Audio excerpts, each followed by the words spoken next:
On va commencer avec les calculs directs de limites pour fonctions trigonométriques. Donc, on a un théorème ici qui est tiré un peu de celui qu'on avait vu au début de la session.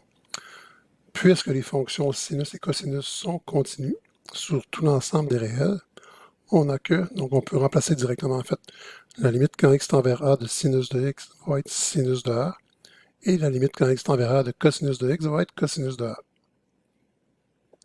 Donc, il n'y a rien de plus compliqué que cela. Donc, si on vient dans nos exemples ici, si je veux faire de la limite quand x tend vers 2 de sinus de x, ben, ça va tout simplement être sinus de 2. Et je laisse ma réponse comme ça quand je n'ai pas un angle qui est remarquable. Donc, quand ce n'est pas un angle, entre autres dans notre cas, qui va se retrouver dans notre liste d'angles remarquables ici. Je n'ai pas le 2 radians. Donc, juste ma réponse exacte, sinus de 2. Ici, si je vais faire la limite quand x tend vers pi de cos de x, je remplace. Je vais avoir cos de pi, mais cos de pi, on le connaît. Donc, si on vient ici, on peut le faire sur la calculatrice. Là. Dans ce document-là, vous allez l'avoir pour la prochaine section qui va être pour les dérivés des fonctions trigonométriques. Donc, cosinus de pi, c'est moins 1.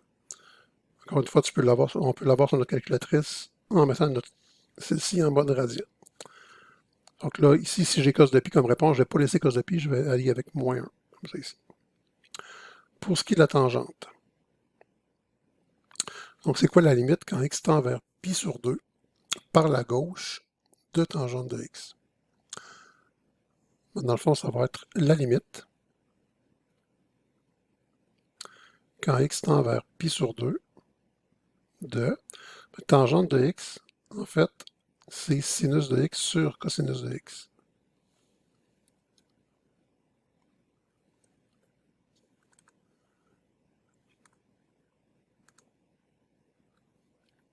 Comme ça ici. Bon, ça va être égal à quoi? Ben, sinus de pi sur 2, ça fait 1. Puis cos de pi sur 2 par la gauche. À quoi ça peut être égal? Ben, si on vient ici. Donc, pour mes angles, je pars de 0, puis je monte à pi sur 2 comme ça. Fait que juste avant d'arriver à pi sur 2, c'était quoi la coordonnée en x? Donc, les points qui sont ici, juste avant le pi sur 2, ils ont quelle coordonnée en x? Ben, ils ont une coordonnée qui est très près de 0, mais positive. Ça veut donc dire que je vais avoir ici 0 plus. Et 1 sur 0 plus tend vers l'infini.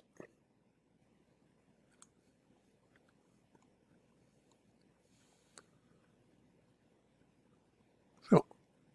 Juste me ramener.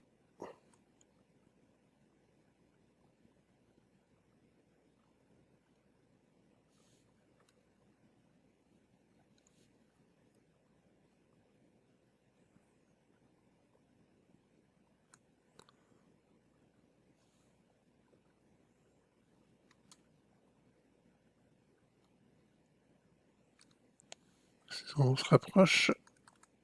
OK. Donc, si je fais la limite quand x tend vers pi sur 2 par la droite de tangente de x, ça va être similaire à ce qu'on avait tout à l'heure.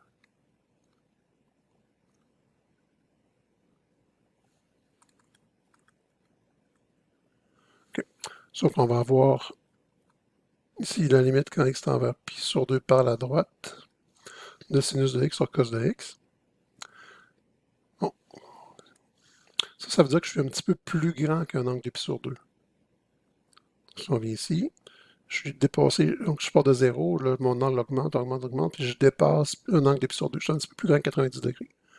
Si je suis ici, puis que je me demande la valeur du cos, c'est quoi? C'est la coordonnée en x. Donc, c'est près de 0 en x, mais du côté négatif. Ça va être sur 0 moins. Et 1 sur 0 moins tend vers moins l'infini. Ce qui fait qu'on pourrait se faire une conclusion des deux résultats qu'on vient d'avoir, ici,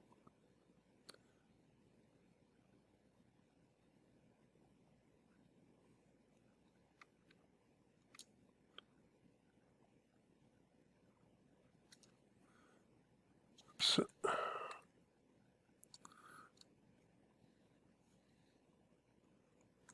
Si je peux me faire une conclusion, donc,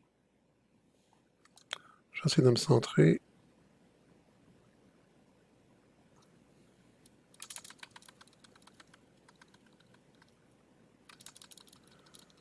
Si je veux savoir la limite bilatérale, donc la limite tout court, qu'un x tend vers pi sur 2 de tangente de x, ben, ce serait égal à quoi? La limite à gauche donne l'infini. La limite à droite donne moins l'infini. On n'arrive pas au même endroit. La conclusion, la limite tout court n'existe pas. Okay, parce que d'un côté, je vais à l'infini, de l'autre côté, je vais à moins l'infini. Puis en réalité, mais évidemment, dans la fonction tangente, si on se rappelle, quand on vient vers pi sur 2, on monte à l'infini, c'est ce qu'on vient de voir. Quand on va vers moins pi sur 2, on descend à moins l'infini. Donc on n'est pas au même endroit. La limite tout court n'existait pas.